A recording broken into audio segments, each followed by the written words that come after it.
자, 여러분들 반갑습니다. 역사 한 수업입니다. 다시 한 번 더 진도를 나가보도록 하겠습니다. 자, 여러분들 진도를 나가기 위해서는 역시나 교과서와 학습지를 펼쳐 놔야겠죠. 학습지는 여러분들 65쪽입니다. 학습지는 65쪽, 교과서는 196쪽입니다. 196쪽. 다 펼쳤습니까? 자, 펼쳤으면 화면을 같이 보도록 하겠습니다. 오늘은 다양한 민족운동 중에서 이제는 국내에서 전개된 사회운동에 대해 한번 알아보도록 하겠습니다. 그 전에 우리가 저번에 배웠던 민족 유일당 운동과 관련한 문제를 간단하게 확인해 보도록 하겠습니다. 자, 첫 번째로 광주 학생 항일 운동을 전국으로 확산하기 위해 민중대회를 개최한 단체는 신민회다. 즉, 이 문제는요, 이 단체에 대해서 알고 있냐라는 거야. 신민회라는 단체는 이런 거 했냐라는 거죠, 여러분들. 이런 거 했을까요, 여러분들? 배웠던 단체죠, 여러분들. X죠, 여러분들. 신민회는요, 1907년에 나왔던 단체고요. 또한 실력 양성 운동가, 그다음에 무장투쟁도 함께 준비했던 단체이면서도 공화주의를 지향하면서도 비밀 결사 형태의 특징을 갖는다라고 했어요. 그리고 이 단체는 105인 사건을 계기로 해체가 되었다라고 했습니다. 자, 그렇다면 앞에 말하는 이 단체는 무엇인가? 신간회죠. 신간회. 신간회는 1927년에 만들어진 단체고 광주 학생 항일운동이라는 대중운동을 전국으로 즉 광주에서 머무르지 않고 이 불만을 광주에서 일어나는 일본에 대한 불만을 전국으로 확산시키기 위해 민중들을 다 함께 모읍니다. 모아서 이렇게 말합니다. 민중 여러분, 이제 최근에 광주에서 이런 일이 생기고 있습니다. 여러분 같이 연대하지 않겠습니까? 말하는 거예요. 이런 게 바로 민중대회 사건이다라는 거예요. 이 민중대회 사건을 계기로 신간에는 해체가 된다라고 했습니다.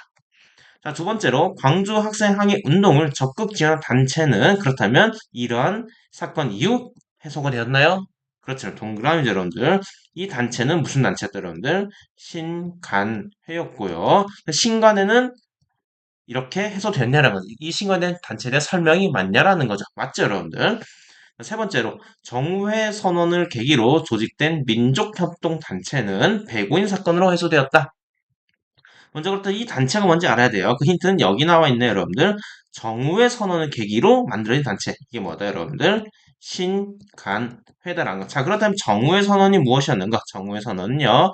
정우회라는 사회주의 계열 단체가 말한 주장한 거. 어떤 주장? 무슨 주장을 했냐? 우리는 비타협적 민족주의 계열과 연, 연대하겠다 또는 연합하겠다라고 주장한 그림이 뭐였다? 정우의 선언이었다라는 거. 따라서 신간회라는 단체는요, 사회주의 계열과 비탈적 민족주의 계열 간의 연합으로 만들어진 단체였다라는 거예요. 하지만 이 단체가 해소가 되었습니다. 왜 해소되었는가? 배고인 사건이 아니라 민중대회 사건 이후 지도부가 어떤 민족주의? 비타협적이 아니라 타협적 민족주의 계열로 모두 다 개편되면서 누가 불만을 갖게 되는가? 사회주의 계열이 불만을 가졌다라는 거예요. 따라서 사회주의 계열들은 이 비타협적 민족주의로 개편된 거에 불만을 갖고 우린 이제 헤어지십시다라고 정합니다. 그래서 1930년대에 해소 결정 내리면서 신간에는 단체가 해산되게 됩니다. 그렇다면 배구인 사건 해소된 단체 뭐였는가? 이거는 신민회였던 거 신민회였죠, 여러분들. 알겠습니까? 넘어가도록 할게요. 자, 이제 수능과 한능 검토에서 같이 확인해 보도록 합시다. 밑줄 친 이 단체에 대한 설명을 옳은 것은 이 단체에 대한 힌트를 찾아봅시다. 피고, 허현, 홍명희 등은 어쩌고저쩌고 이 단체는 정우회 선언을 계기로 만들었다. 우리는 정치적 경제적 각성 촉구함. 우리는 단결을 한대요. 우리는 기회주의를 일체 부인한대요. 자, 기회주의를 이게 뭐냐면요, 여러분들. 당시 일본의 통치를 받아들이자라는 타협적 민족주의를 말합니다, 여러분들. 이들을 말합니다. 이들을 어떻게 부인한다, 부정한다라는 거죠. 그러면 반대로 비타협적 민족주의 계열과 단결을 하는 단체고 정우의 선언을 계기로 만드는 단체. 이게 뭐였다, 여러분들? 신간회였다라는 거죠. 그러니까 신간회에 대한 설명 옳은 것은 1번 신간회는 청해 문물은 추정을 주장했나요? 이미 청은 멸망세 없어요. 이거는 개화파 쪽이라고 좀 더 생각하면 되겠죠. 개화파. 아니다, 미안, 개화파란다. 이거는 저기 실학자들이라 좀 보면 좋을 것 같고요. 2번, 교조 신화운동을 추진하였다. 교조는 여러분들 종교를 만든 사람이에요. 그 사람에 대해서 억울함을, 원통함을 풀어달라고 주장한 거예요. 이거는 우리 배웠던 동학이라는 세력이었고요. 3번, 신탁통치 반대운동을 전개했다. 이런 신탁통치는 뭐냐면요. 국제연합이 대신 들어와서 통치해주는 거예요. 광복 후의 일이에요. 광복 후의 일, 여러분들. 이거는 광복 후로서 우익 세력이 주로 주장한 거다라는 우익 세력이. 자, 4번 광주 학생 항의 운동을 지원했다. 4번이죠. 하지만 이걸 확산시키기 위한 민중대회 사건을 일으켰다가 해소되는 절차를 받게 되었다라고 볼 수 있습니다. 4.14 호원 조치 철폐를 요구했다. 이거 특별히 어떤 단체가 있는 건 아니고요. 6월 민주항쟁 시기에 있었던 거고요. 호는 뭐냐면 여러분, 호는 헌법을 아이고 헌법을 헌법을 지키는 거. 지킬 호자, 지키다 뭘 헌법을 지키는 거. 무슨 헌법이냐면요. 당시 전두환 정부가 유지하고 있던 헌법. 대통령을 간접적으로 뽑는 헌법인 8차 헌법을 지키겠다는 선언입니다. 이거를 철폐를 요구하는 게 언제였는가? 6월 민주항쟁 시기였다라는 거예요. 그래서 정답은 4번으로 찾아갈 수가 있겠습니다. 37번 가단체에 대한 설명을 옳은 것은 자 가단체 힌트를 찾아봅시다. 민중대회 개최 모의로 지도부 대거 체포 사실 이걸로 벌써 답이 나왔죠. 근데 그 외에 뭐 허헌 홍명이 여기도 나왔지. 허헌 홍명이 똑같이 나오지 똑같이. 광주 학생의 운동을 확산시키기 위해 민중대회를 개최를 추진했다. 이 단체 뭐예요, 여러분? 이 단체가 뭐다? 신간회다라는 거죠. 1번 암태도 소작쟁이를 지원하였다. 시기가 맞지 않습니다. 시기가 지원하지 않았어요. 민족협동 전선을 결성되었다. 답은 2번입니다, 여러분들. 3번 부민간 폭파 사건을 주도하였다. 이건 특별한 어떤 단체가 있는 건 아니에요. 특별한 단체가 있는 건 아니고 1945년 네, 있었던 사건입니다. 1945년 우리 광복 전에 있던 사건, 광복 전에 조선혁명 선언을 활동 지침을 하였다. 어디였죠, 여러분들? 의열단체인 의열단 김원봉이 만든 의열단이었죠, 여러분들. 5번 어린이날 제정하고 잡지 어린이를 간행하였다. 저번에 배웠죠, 여러분들? 수업 시간 배웠죠, 여러분? 수업 시간에 이게 어디였다? 천도교 소년회 라고 볼 수 있겠습니다. 그 정답은 2번입니다. 이런 참고로 민족 협동 논선 뭐냐? 민족들이 협동하는 어떤 협동 전선을 만드는 말 그대로 함께 하는 거예요. 이건 무슨 의미와 비슷하냐면 민족 유일당과 비슷한 용어로 보시면 됩니다. 그래서 정답 2번이 될 수가 있겠습니다. 자, 오늘 배울 학습 목표 같이 보도록 하겠습니다. 첫 번째로 3.1운동 이후에, 언제? 3.1운동 이후에 다양한 사회운동이 나타나게 된다. 시기적으로 여러분 3.1운동 이후다라는 거예요. 즉, 1920년대라고 볼 수 있겠죠. 이후에 다양한 사회운동이 나타나게 되는데, 전체적인 틀을 한번 확인해 보고요. 두 번째로 그 다양한 사회운동 중에서 먼저 농민과 노동이 주체로 되는 운동이 있습니다. 우리는 그거를 노동쟁이, 또는 노동쟁이라고도 합니다, 여러분들. 어, 이거의 배경, 왜 일어났고, 그 특징이 변하게 됩니다. 그럼 파악해 볼 거고요. 마지막으로 다양한 사회운동 중에서도 이제 청년, 학생, 여성, 소년, 백정들이 있습니다. 이들의 활동 내용을 한번 파악해보는 시간을 갖도록 하겠습니다. 자, 먼저 다양한 사회운동의 큰 틀을 한번 잡아보도록 할게요. 사회운동은 무엇인가? 주체가 누구? 주체는 대중입니다.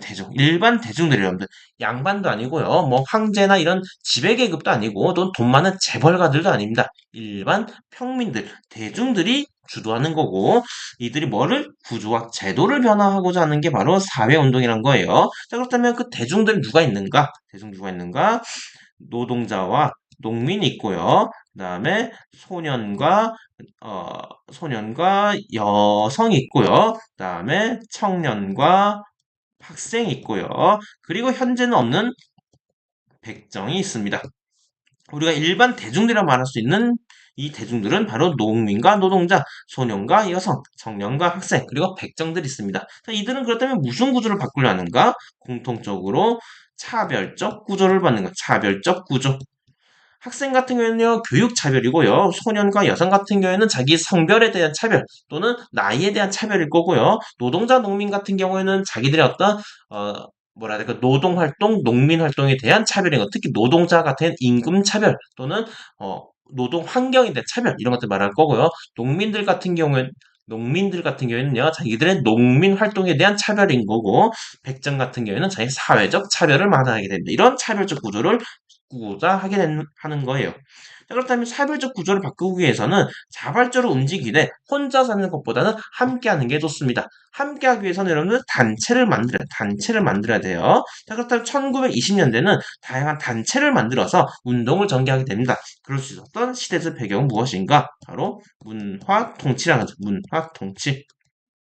문화 통치로 인해서 기본권이 허용되었다는 거죠. 기본권은 누차 말하지만 언론, 출판, 집회, 결사의 자유를 말합니다. 자유를 말하는 거예요, 여러분들. 특히 결사가 뭐냐? 결사가 단체를 만들 수 있는 권한을 보면 됩니다, 여러분들. 즉 다양한 단체를 만들 수 있는 기본권의 자유가 허용됐기 때문에 문화 통치식이 허용됐기 때문에 노동자, 농민, 소년과 여성, 그다음에 청년과 학생, 백정들은 차별적 구조를 바꾸기 위한 다양한 운동들을 전개할 수 있게 됩니다. 자, 이 중에서 우리는 가장 먼저 볼 게 농민운동입니다. 소작쟁이입니다. 자, 그렇다면 농민들은 도대체 왜 차별적 구조를 바꾸고자 했는가? 왜 이들은 들고 일어났는가란 거예요. 왜냐하면 바로 몰락하고 살기 어려워졌으라는 거예요, 여러분들. 사람들이 이제는 뭔가 요구하기 시작한다는 것은요, 뭔가 이제 잘 안 된다라는 거겠죠, 여러분들. 뭔가 불만이 있다는 거겠죠. 뭔가 자기 활동에 있어서 방해되는 게 있었다라는 거겠죠. 그렇다면 왜 어려졌는가? 농민들은 왜 어려졌는가? 1910년대와 20년대 경제 정책을 여러분 떠올 필요가 있습니다. 자, 두 가지 사진이 있습니다. 하나는 여기 한 사람이 서서 이 나무들을 찍고 있습니다. 당시 이렇게 우리 이걸 측량이라고 합니다. 측량.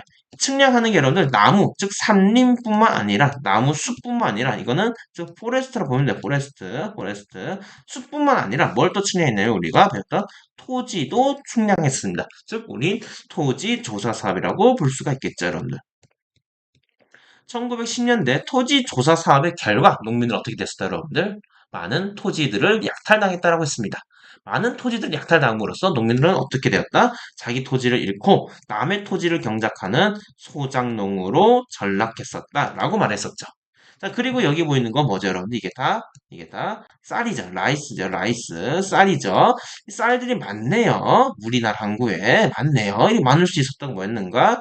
바로 산미, 증식 계획 때문이었던 산미증식 계획 때문이었던 거고 산미증식 계획의 결과 분명히 쌀 생산이 안 는 건 아니에요, 여러분들. 하지만 가장 큰 문제는 뭐였다, 여러분들? 이러한 증식을 위한 비용들이 누구한테? 일반 농민들한테 전가되었다라는 거예요. 그래서 농민들은 자기 소장료도 지금 소장료도 부담해야 되는데, 여기다가 증식비까지 모두 다 부담하게 되면서 그 결과 농민들은 몰락했었다는 거죠. 농민들은 몰락했다라는 거예요. 그래서 농민들이 이제 살기 어려워졌다는 거예요. 어려워졌다라는 거예요. 이런 차별적 구조 속에서 자기들이 이제는 요구를 하기 시작합니다. 어떤 요구를 하게 되는가? 먼저 1920년대 요구사항은 다음과 같습니다. 이런 학습지 왼쪽에도 있습니다. 소작 조건을 보장하고 소작료는 실제 수확량의 40% 한도로 할 것. 참 소작 조건을 보장한다는 건 무엇이냐면요. 집을 빌려 쓰고 우리는 월세살이라고 하죠, 여러분들. 월세살이. 이 월세는 임차인과 임대인 간의 계약에 의해서 형성이 됩니다. 이 계약이란 것은 2년 동안 너는 그 집에 살 수 있다라는 그런 계약을 말하는 거예요. 하지만 중간에 이거 집을 빌려주는 임대인이 중간 계약 갑자기 파기합니다. 2년 말고 이제는 1년만 하고 나가라라고 합니다. 그러면 여러분들 2년 사이, 잠깐 사이 나는 또 다른 집을 알아봐야 돼요. 이렇게 불합리하게 중간에 계약을 끊는 상황이 발생할 수도 있어요, 여러분들. 이처럼 소작 조건을 보장하자는 게 뭐냐면요. 그런 건 마찬가지예요, 여러분들. 농민들이 토지를 빌려서 쓰게 되는데 갑자기 땅 주인이 나가라는 거예요. 너 이제 땅 우리 거 경작하지 말고 나가 딴 데 가서 해라고 소작 조건을 보장하지 않는 거예요. 2년 동안 우리 땅을 경작해달라고 했으나 갑자기 중간에 나가라고 하는 것처럼 2년을 계약했으면 무조건 2년을 지켜라라는 게 뭐냐? 소작 조건 보장을 말하는 거고 소작료는 40%안 들어갈 것. 다르게 말해 여러분들 그 전에 소작료를 얼마 냈다는 거예요? 40% 이상 냈다는 거겠죠? 거의 뭐 80% 가까이 냈다라고 보시면 됩니다, 여러분들. 쌀을 100kg를 생산하면요. 80kg를 지주한테 갖다 내고 20kg 가지고 1년 동안 먹고 살아야 돼요. 다음 쌀이 생산될 때까지 1년 동안. 나 혼자 살면 뭐 그나마 먹고 살겠죠. 하지만 가정들이 있습니다. 가족이 있습니다. 아들들한테 딸들한테 쌀을 밥을 줘야 돼요. 20kg 먹고 살 수 있었을까요, 여러분들? 생존에 달린 문제였습니다, 여러분들. 지세, 공과금, 지주가 부담할 것, 즉 소장료, 월세 내는 거 외에도 추가적인 부담들이 생겼다는 거고요. 지주나 나름의 선물 및 부역 강요를 거절할 것, 즉 지금 내 지주의 땅을 경작하기로 바빠 죽겠는데 다른 노동하러도 가라고 합니다. 저쪽 가서도 노동해라 라고 하는 거고요. 그다음에 동양척식 주식회사 일본인 이민을 반대할 것, 즉 동양척식 주식회사의 주도로 일본인들이 이주해와 우리나라의 땅을 쉽게 가져갈 수 있게 만들었다는 거예요. 즉, 내 땅을 계속 빼앗게 만든다라는 거예요. 소작농을 계속 양산하고 있다라는 거예요. 자, 이런 거 공통점이 뭐냐면요. 이런 건 지키지 않아요. 농민들은 삶이 어떻게 되겠어요? 어려워지게 되는 거죠. 어려워지고 넘어서 생존이 어떻게 돼요, 여러분들? 생존의 위협을 받게 되죠. 생존 위협을 받고 있는 상황이죠, 여러분들. 자, 그렇다면 1920년 초반에는 어떤 목표로 활동하게 될까요, 여러분들? 뭘 요구할까요? 그러면 이들은 무엇을 요구할 것 같아요? 다음과 같은 글을 봤을 때 무엇을 요구할 것 같다? 바로 생존권을 보장하는 방향으로 주장하게 된다. 생존권. 즉, 우리 좀 살려달라. 살려달라. 생존권 보장하기 위해서 자기들의 활동을 지원하는 단체들을 이렇게 만들게 됩니다. 소작인조합, 농민조합 등을 조직하게 됩니다. 자, 구체적으로 보면 그 요구사항 뭐였는가? 아까 말했던 월세를 줄여달라. 즉, 여기서 소작료죠. 소작료를 인하해달라. 그 외에 가족, 각종 공과금, 지주가 부담할 것 등을 요구하게 됩니다. 자, 이런 특징을 보이는 대표적인 사례가 있습니다. 바로 암태도라는 섬에서 있었던 소작쟁이고요. 이 암태도 소작쟁이는 생존권을 보장하자라는 주장을 보여주는 대표적인 사례다라는 거 그 시기 언제다 여러분들 1920년대다라고 보면 되겠습니다. 하지만 시간이 흘러서 이 농민조합은요. 땅을 빌려서 쓰는 소작인뿐만 아니라 자기 땅을 경작하는 자작농까지 포함하면서 이제 조직이 확대가 되는 모습을 보이게 되고 이 조직은 이제 추후 1927년에 조선 농민 총동맹으로 개편이 확대가 됩니다, 여러분들. 자, 여기 보면 제가 초반과 중후반으로 나눠서 설명했죠, 여러분들. 엄밀히 말하면 구분할 수가 있지만 여러분들이 공부할 때는요, 퉁쳐서 1920년대는 생존권을 목표로 활동을 했구나. 그 사례로는 암태도 소작쟁이가 있네. 그리고 이들은 자신들의 요구를 관철시키기 위해서 큰 조직을 하나 만들었는데 그게 뭐냐? 바로 조선 농민 총동맹이란 걸 만들었구나. 라는 정도로만 여러분들 학습하세요, 여러분들. 뭐 이렇게 굳이 시기를 나눠가면서까지 또한 소작인 자작농 확대까지 이런까지는 여러분들 공부는 안 해도 되니까 제가 말한 대로 1920년대 퉁쳐서 보세요. 1920년대의 모습이구나. 이 모든 게 다 1920년대 모습이구나 라고 공부하세요. 하지만 여러분들 이렇게 우리가 우리 생존해달라, 나 좀 살려주세요라고 요구를 했으나 그 요구가 받아들여지지 않았습니다. 그렇다면 이제 누구의 불만을 갈까요, 여러분들? 나 살려주세요 요구를 받아주지 않았어, 이제는.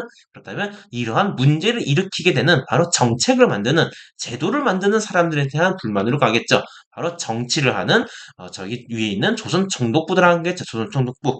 그래서 1930년대 여러분들 정치적 성격으로 바뀌게 됩니다. 정치 성격이 바뀌게 되고 사회주의 혁명을 지향하는 비합법적인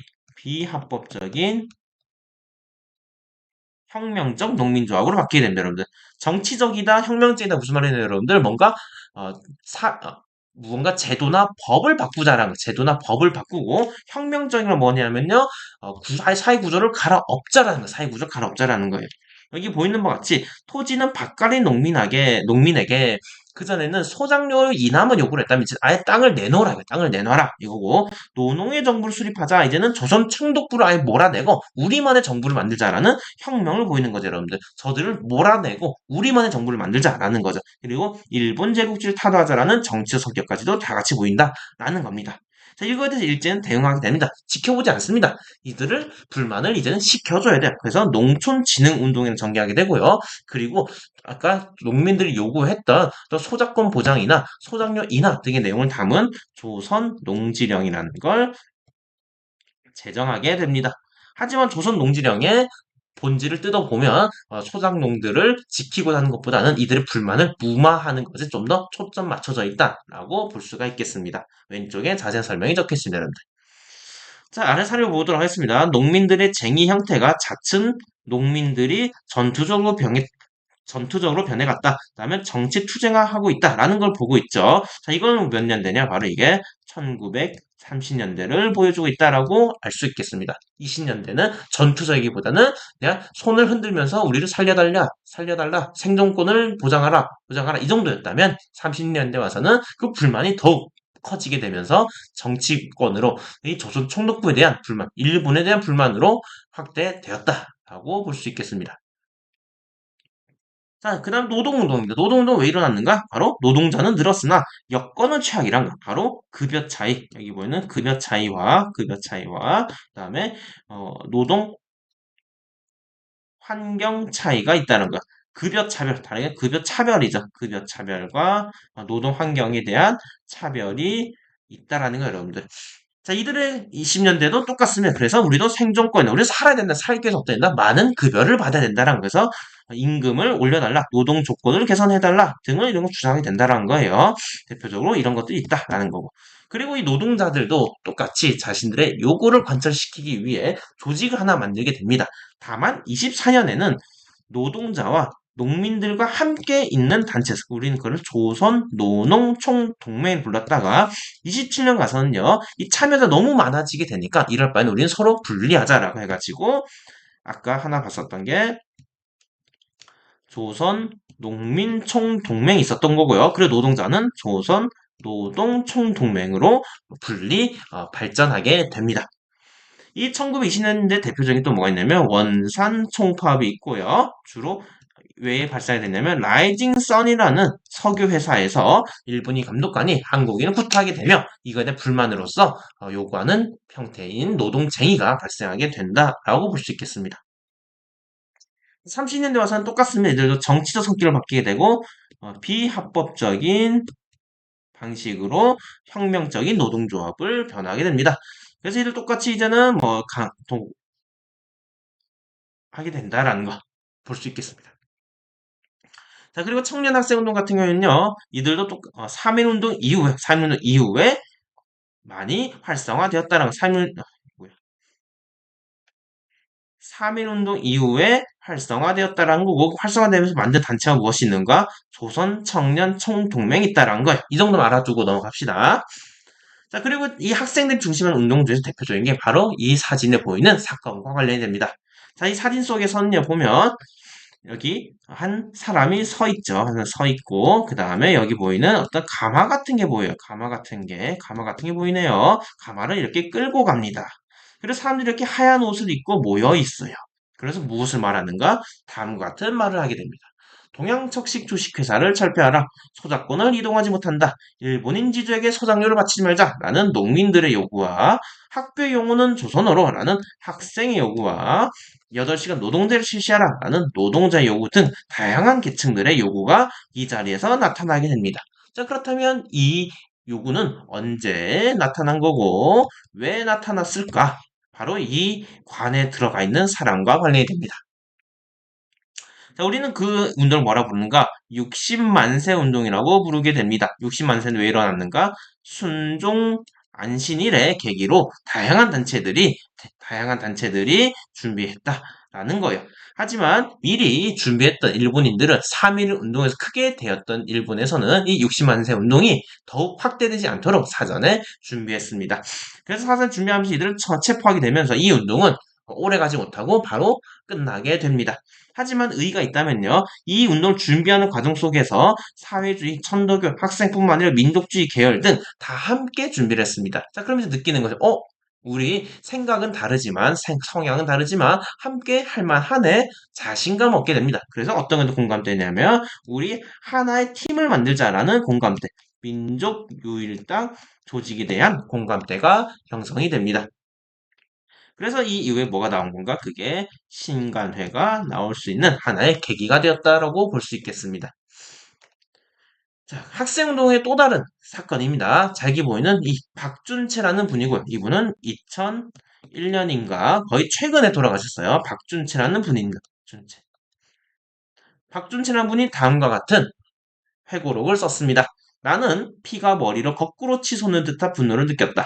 가뜩이나 그놈들과는 한차로 통합하면서도 민족 감정 때문에 서로를 멸시하고 혐오하며 지내온 터인데 그 자들이 우리 여학생을 희롱하였으니 나로서는 당연히 감정적으로 대응할 수밖에 없었다. 더구나 박기옥은 나의 사촌 누님이었으니 나의 분노는 더욱 더하였다. 나는 박기옥을 희롱한 후쿠다를 개찰구 밖에 역전광장에 불러세우고 무슨 점잖게 따졌다. 후쿠다! 너는 명색의 중학생 녀석이 야비하게 여학생 희롱해? 그러자 후쿠다는 뭐라고 조센진 놈이 까불어! 하면서 후쿠다 입에 떨어지 무섭게 내 주먹은 그저 얼굴에 날아가 장렬했다. 라고 되었습니다. 무슨 상황이에요, 여러분들? 일본인들이 기차 안에서 조선인들 머리를 당기고 막 잡아당기면서 에 조선지 막 이러면서 희롱한 거예요. 이거에 대해서 누가 불만 가졌는가? 바로 여기는 박준채라는 사람이 불만을 가지며 이 후쿠다 등 일본인 학생들을 주먹을 때리기 시작합니다. 자, 그러면서 이제는 경찰들이 몰려오게 됩니다. 경찰들은 이들을 조사하게 되면서 유치장에 넣습니다. 하지만 일본인 학생들은 금방 훈방 조치가 되고 이들은 풀려나지 않습니다. 자, 이걸 계기로 해서 학생들이 일본에 저항하는 운동을 벌이게 됩니다. 자, 그렇다면 왜 학생들이 이 일을 계기로 해서 갑자기 폭발했냐라는 거죠. 한번 구체적으로 보도록 하겠습니다. 먼저 60만세 운동 이후 여러 학생 조직을 만들어 기본 학생 운동이 활성화되었다는 의미. 이미 학생들 간의 네트워크가 형성되어 있었습니다. 그뿐만 아니라 여전히 한일 간의 차별 교육이 있었다는 차별 교육. 즉 지금 우리는 냄비가 이렇게 있습니다. 냄비가 있어 불을 끌면서 이 불만이 보글보글하면서 터지기 직전이라는 것은 바로 차별 교육을 통해서 이 불만이 계속 쌓여왔다는 거고요. 이 불만을 어떻게 이야기할 수 있는 학생 운동, 학생 단체들이 이미 많았다라는 거. 이런 상황 속에서 이거를 뻥 하고 터트렸던 사건이 무엇인가? 나주로 향하는 기차 안에서 학생 항일 간의 충돌. 이게 아까 봤던 박준채의 회고록 내용인 거예요. 회고록 내용. 나주로 향하는 기차 안에서 여학생 머리를 잡아당기며 희롱하는 사건이 발생했다는 거. 이걸 계기로 해서 어디서 이제는 광주에서 대규모 시위가 전개가 됩니다. 자, 이 시위를 이제는 광주로만 한정한 게 아니라 이 일본의 불만을 전국으로 확산시키기 위해 한 단체가 지원을 하게 됩니다. 그 단체를 신간회라고 불렀습니다. 신간회는 민중대회를 개최하게 되면서 전국으로 확산이 되며 전국의 학생들이 일본에 저항하는 형태를 띠게 됩니다. 자, 그래서 처음에는 여러분들 초반에는 식민지 교육에 이 차별 교육에 이 차별 교육에 비판하는 운동에서 이제 1930년대 와서는 일본의 정한 운동으로 변화하는 성격 변화가 나타나게 됩니다. 그 의의는 무엇인가? 3.1운동 이후 학생들이 주도로 이뤄진 최대 규모 운동이다라고 볼 수 있겠습니다. 자, 다음 자료를 같이 보도록 하겠습니다. 학생 항일운동의 성격이 어떻게 변화됐는가? 똑같은 광주 학생 항일운동 경문이지만 한쪽은 1929년이고요. 한쪽은 1930년입니다. 한번 보도록 할게요. 학생 대중의 걸게하라. 우리의 슬로건 아래로. 검거된 학생들을 즉시 우리 손을 탈환하자. 경찰의 교내 침입을 절대 반대한다. 언론, 출판, 집회, 결사, 시위의 자유를 획득하자. 조선인 본위 교육제도를 확립하라.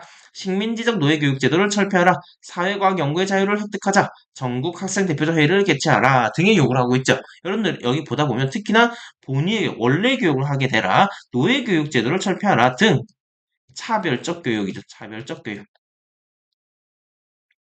또한 뭐 언론 출판 집회가 자유였죠. 학생들은 없었다는 거죠. 학생들은 없었다는 거. 그래서 1920년대는요, 주로 차별교육을 비판하는 내용이 중심이었다가 30년대 가면요, 경애하는 전 조선 피압박 계급 제군이여 일본 제국주의는 전 조선 민족의 피를 착취한 데서 쉬지 않고 있다. 피 끓는 용감한 학생 제군에 일어나라. 자유를 획득할 기회는 왔다. 우리들이 활동할 때도 또한 모든 결함과 불평, 불만을 배제하고 혁명을 일으키는 것도 이때다. 여러분들 표현이 어때요? 굉장히 이때 비하면 굉장히 격화되었죠. 또한 요구하는 게 뭐냐면 요구하는 게 혁명을 통해서 구조를 완전히 바꿔버리자라는 거죠. 즉 굉장히 정치적 성격으로 바뀌게 되었고 또 누구에 대한 불만? 바로 일본에 대해 저항하는 모습을 보이게 되죠. 처음에는 차별교육을 비판했다가 일본에 저항하는 모습을 보이게 된다. 그래서 이렇게 서술할 수가 있습니다. 차별적인 식민지 교육 비판 운동에서 식민지 교육 비판에서 즉 사회과학 연구도 못하는 차별교육, 그 다음에 노예교육한 차별교육, 원래 교육하지 않는 차별교육이란 거죠. 이런 차별교육에서 저는 일본에 정하는 혁명을 일으켜서 일본의 구조를 바꾸고자 하는 항일운동으로 바뀌었다라고 볼 수가 있겠습니다, 여러분들. 알겠습니까? 자, 이제는 여성과 소년 운동인데, 여성들도 다양한 차별을 겪고 있었어요. 다양한 차별도 있었다. 특히 임금 차별도 있었고요. 사회적 차별도 있었고요. 어, 다양한 차별들이 있었습니다. 이 차별을 극복하기 위해서 다양한 단체들이 나왔네요. 몰라도 됩니다, 여러분들. 이거 하나만 기억하십시다. 이 여성 운동도 사회주의 계열도 있었고요. 민족주의 계열 등 다양한 계열들이 많았습니다. 이 계열들이 이제는 하나로 통합해서 만든 단체가 나오게 됩니다. 마치 신간회도 사회주의 계열과 비타협적 민족주의 간의 연합을 통해서 만든 단체였다면 여성 계열에서도 사회주의 계열과 비타협적 민족주의 계열 간의 연합해서 만든 단체가 있으니 우린 그들을 근우회라고 부르게 됩니다. 근우회는요 잡지 근우를 만들면서 활동을 했겠죠 당연히. 소년들도 마찬가지. 소년들도 각종 차별에 노출되어 있었다라는 거. 이 차별을 극복하고 소년들의 어떤 복지, 인권을 향상시키고자 한 활동을 합니다. 어디서? 천도교라는 종교에서 천도교 소년회를 만들게 되고 여기 대표적인 활동가사는 누군가? 방정환이라는 사람이 있습니다. 그래서 잡지를 만들게 되는데 뭘 만들게 되는가? 어린이라는 잡지를 만들면서 어린이들에 대한 현실을 홍보하고 이들의 어떤 뭐라 해야 될까? 인권을 높이기 위해서는 어떻게 해야 될까? 등을 알리기 시작합니다. 자, 마지막으로 이제 형평운동이랑 전개됐는데요. 형평 한번 같이 보도록 하겠습니다.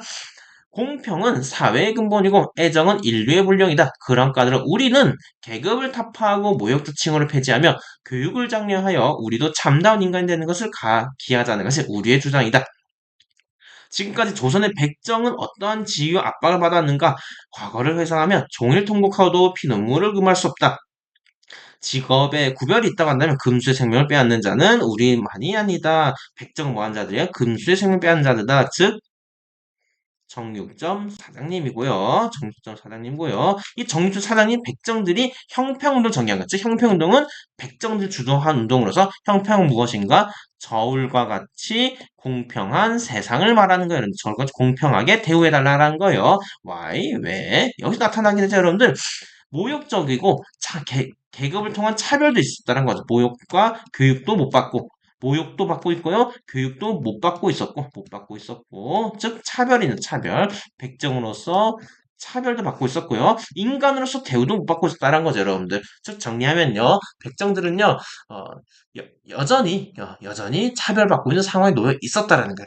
갑오개혁 이래로 계급은 모두 다 사라졌어요. 여러분들. 신분이랑 다 사라졌지만 여전히 관습적으로 백정들은 교육도 못 받고 그다음에 도환이라는 모욕적 칭호를 써가면서까지 이들을 차별해왔다라는 거예요. 그래서 이들은 차별을 없애기 위해 형평운동을 전개하게 됩니다.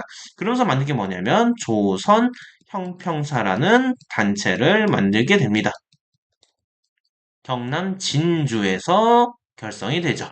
자, 이들은 그래서 어떤 활동을 하게 되는가? 사회적 차별을 철폐하는 주장하게 됩니다. 전국으로 확대가 되지만 30년대 와서는 경제적 이익축으로 변질이 되면서 이 활동은 결국에는 실패라고 해야 될까요? 또는 무마라고 해야 될까요? 큰 성과 없이 끝나게 됩니다. 큰 성과 없이 끝나게 된다라고 볼 수 있겠습니다.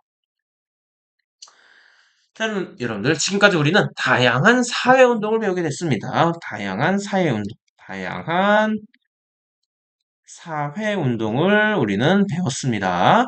다양한 사회운동은 그 시기는 어느 시기였던가? 1920년대 문화 통치라는 시대 상황 속에 있었고요. 이 사회운동 무엇이었는가? 대중들이 구조를 변화시키는 것고요. 이 대중들 누가 있었는가? 대중들은 먼저 농민과 노동자들이 있었고요. 그 다음에 소년과 여성이 있었고요. 그 다음에 청년과 학생이 있었고요. 그 다음에 백정이 있었습니다.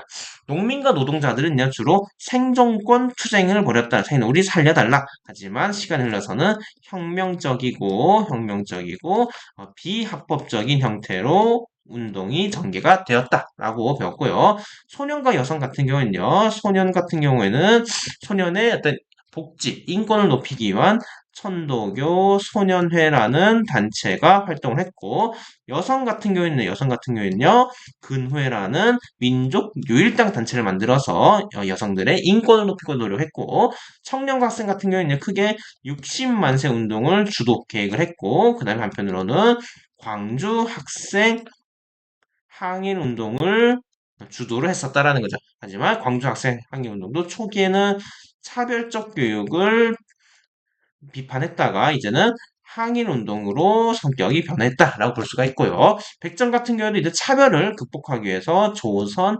형평사라는 단체를 만들었고요. 하지만 조선 형평사는 30년대 와서는 경제적 이익단체로 변하게 되면서 이 운동은 결국 큰 성과 없이 끝났다라고 볼 수 있고, 이런 모습들은 대체로 언제였다? 1920년대였다라는 거고, 다만 농민과 노동운동 같은 경우는 1930년대 와서는 성격이 좀 변했다. 광주 학생 항일운동도 30년대 와서는 성격이 좀 변했다라는 정도로만 우리는 배웠습니다. 자, 그렇다면 오늘 수업은 여기까지 하도록 하겠습니다, 여러분들. 그러면 다음 영상에서 만나보도록 하겠습니다. 빠이.